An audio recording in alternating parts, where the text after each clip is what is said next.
Hey girls, listen, it is time to talk. Welcome back to GWEN Talk. Global woman emerge now. Girl, I know you global and you're emerging now because you on here, all right? So anyways, let's go, let's get it. So today we're going to be talking about finding God not in the church. So that's the thought. Have you ever found God outside of the church? And you're in the church looking at people who have been in the church all their life and you're trying to find out how this stuff works, all right? How to act in the church or how to be churchy. Hey girls, I am talking. GWEN Talks is on the move. So I'm going to be dropping some thoughts that be in my head that I be wanting to tell people, but I don't tell people because it be traumatizing thoughts. I got a whole lot of issues. It be thoughts that like, wow, I was in a broken marriage for 8 years and look at my life now. Wow, I'm a pastor. What would people think about me as a woman of God, dealing with chronic illness? I didn't complete high school.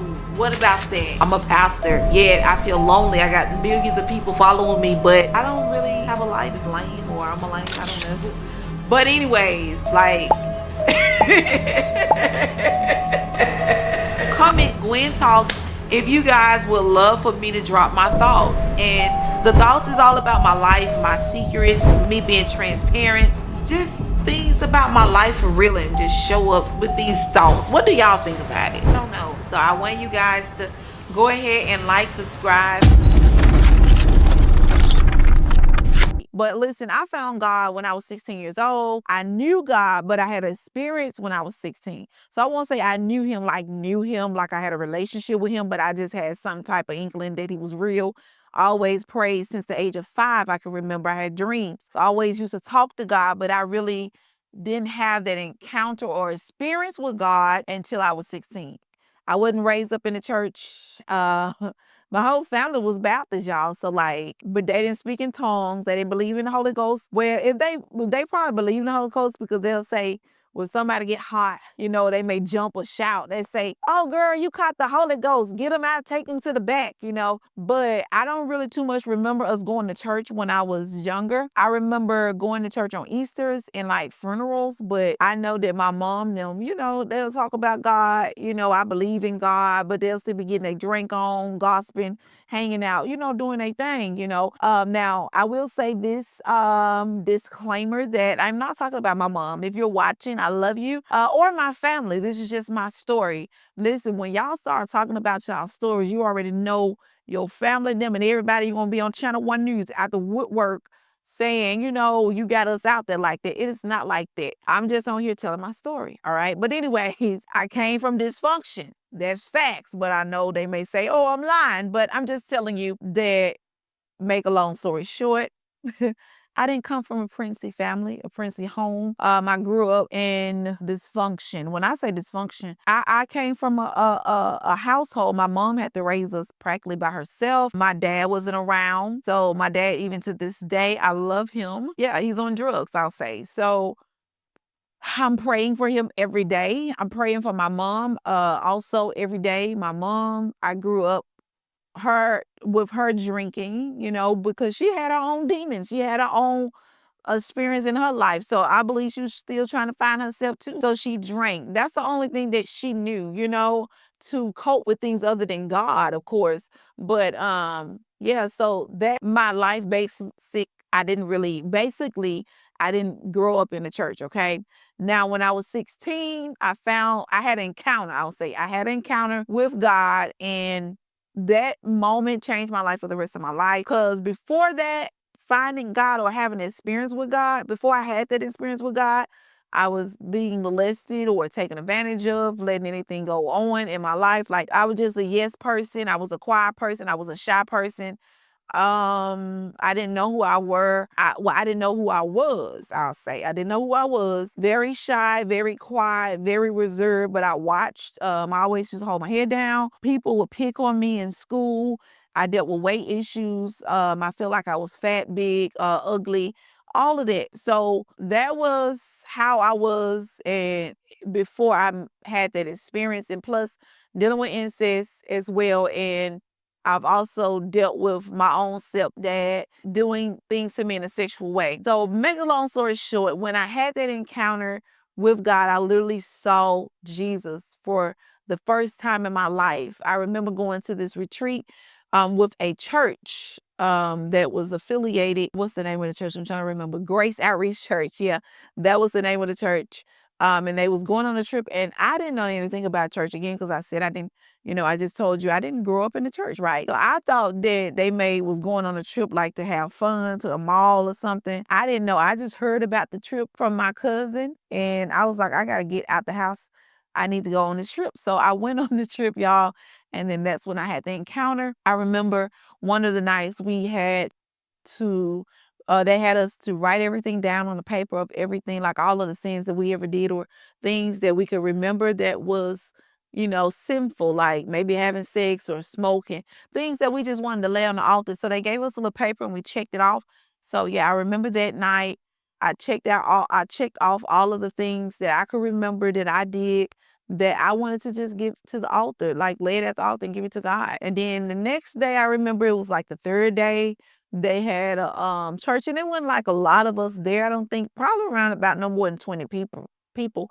But so happened I was a part of the people. But God has a way of doing things right. But anyways, so I was in there. I don't think even at this meeting, I don't think a lot of people was at the meeting either. Maybe about, I'll say again, no more than 20 girls at this time. But I remember us having church, and the young lady was like, who want to give their life to God, or who want to come up here. I don't know if it was give your life to God or who want to come up for prayer. I think she was saying come up for prayer or something like that.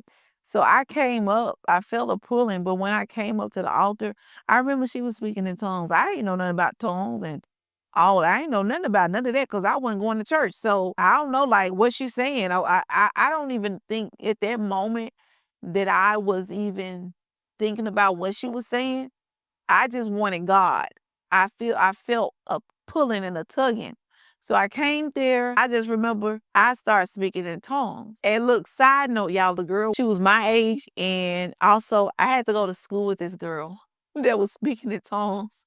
The one that led me to the altar. And I didn't know her at the time either, but I came to know her. And I was like, I don't like her attitude. I don't think I was too fond of her. The same girl that opened up the altar for me to give my everything, lay it at the altar, she ended up changing. I'll say, I don't know. I just added listen. But anyways, girls, listen, let me finish talking. So I went to the altar, I fell on my knees, and I started speaking in tongues. Never spoken in tongues a day in my life, but I spoke in tongues that day. And when I spoke in tongues, I fell on my face and I went into like a trance, a vision, everything just blocked out. And that's when I saw Jesus. And I remember everything like I did, like my whole life, like flashed before my eyes. And that's when I saw all of the wrong things that I did. And it came to like, wow, I came to a place where I was like, wow, the feeling in my mind, like, wow, I did all of this and it was wrong. It was wrong. And then I remember Jesus was saying to me after I saw that, like my whole life flashed before a blink of an eye. And I just remember Jesus saying to me after I saw all that, because the only thing I could continue to say was, I started saying, when this happened to me, I started saying, God, forgive me. I'm sorry. I'm sorry. I'm sorry. I'm sorry. That's what I was saying. I am sorry. I'm sorry. I don't even think I even ever said, God, forgive me. I just kept saying, I'm sorry. I'm sorry. I'm sorry. And I was crying out. And then Jesus, he spoke to me and said, daughter, you don't have to continue to say you're sorry for what you did because I forgive you. And that moment, even though he said that to me, all I could continue to do was continue to say, I'm sorry. And when I got up off the floor, I remember from that trance, because I thought it happened to everybody, but I remember the feeling that I had. Like I was brand new. Like everything that I have ever known to do wrong, I couldn't do it no more. I didn't have a mind to do wrong. The people that was in there, I was looking at them like, did that happen to them? Because again, I wasn't I wasn't raised up in the church, so I ain't know nothing about these experiences. So I thought that if it happened to me, it happened to everybody. But everybody was normal, like the whole world, everything was still normal, but I was the one that was different. So when I saw them didn't change, I was hurt. And I was like, how could they still be the same? Meaning when I got back home on the bus, they were still, we was teenagers. So they was still, doing their thing, cussing and stuff like that and talking a certain way. And I'm like, God, how could they do this to you when they just had an encounter with you? Mind you, I didn't know that it just happened to me. So my heart was really broken. My heart was really hurting because my mind wasn't even on it no more. Fast forward, I went home. And that's when I told my mom I couldn't wait to go home. But I told her what my stepdad did, what happened to me, the incest. I told her about all of that. And yeah, I'll go more into details in another episode. But yeah, if y'all want to hear the details, let me know. But yeah, I'll go into more details. But when I told her, it wasn't a response that I was looking for. Like, it was more like something happened to me. What happened to me? Like, you're lying, or you've been brainwashed. You've been a part of a cult. What happened? Why are you telling me this? So that's what happened to me. So I really want to talk about growing up in the church. I mean, not being in the church, but having an encounter outside of the church. And then you go in the church and you see everything different. So for me, when I started going to church, I stopped going to church because everything that God took away from me, like the sinful nature that I had, I didn't want that. Like, no one told me to throw away plies.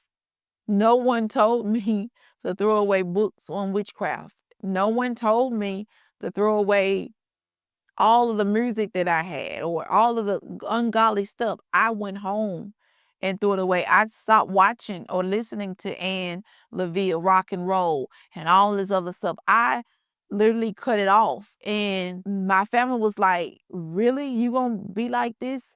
Like, you can have fun. That's why I'm not going to your church. And the church wasn't the one that conformed me to be that way. I just didn't want nothing. I didn't want to watch TV the same stuff that I used to watch on TV or listen to. No one told me to throw out or put away things. So when you really have an encounter with God, no one has to tell you. Like, literally, not just having an experience and coming to church and you got to feel good, goosebumps. No, we're talking about a change where you literally is changed overnight and nobody has to tell you.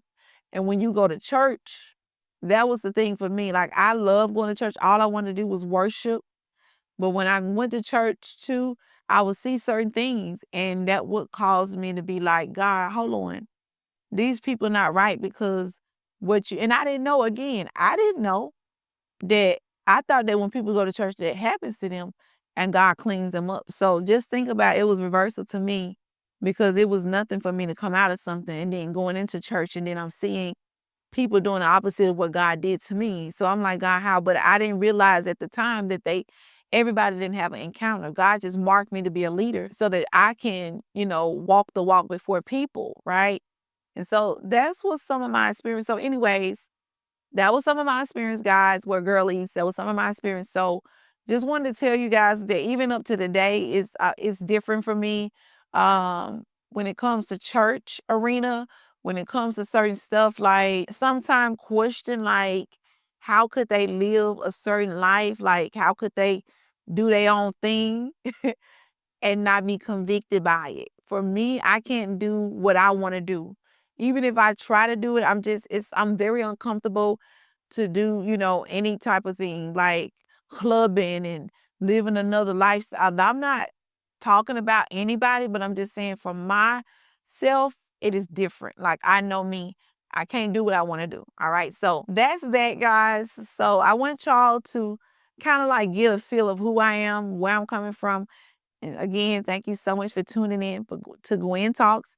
Make sure you comment so I can know if you want me to continue to do these videos and also talk more about my life and more about like thoughts. So I'll come back on here and do some more thought dropping with some more people. One of in particular is my daughter, Christy B. So yeah, We definitely will be coming on doing more of these thought drops, but she also will come on with me and ask questions that you guys will have. All right. So definitely we'll have an interviewer with me on set next time. So y'all, thank y'all so much for watching and tuning in.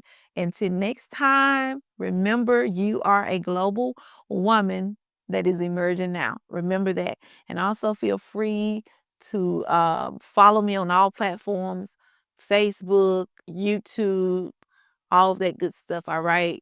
So that y'all can stay in the loop, okay? Thank you for watching. So please comment down below. It is my time to emerge. God is doing mighty things in my life. It is time to speak. No more holding back. And share this message to everybody you know so that their life can be blessed because of you. Make sure you follow me if you're not already following. I'm your girl, Dr. G, the one and only Kingdom Oracle, here to help you grow in the kingdom, but also be real. Real talk on GWEN Talk. All right. Have a blessed and beautiful day.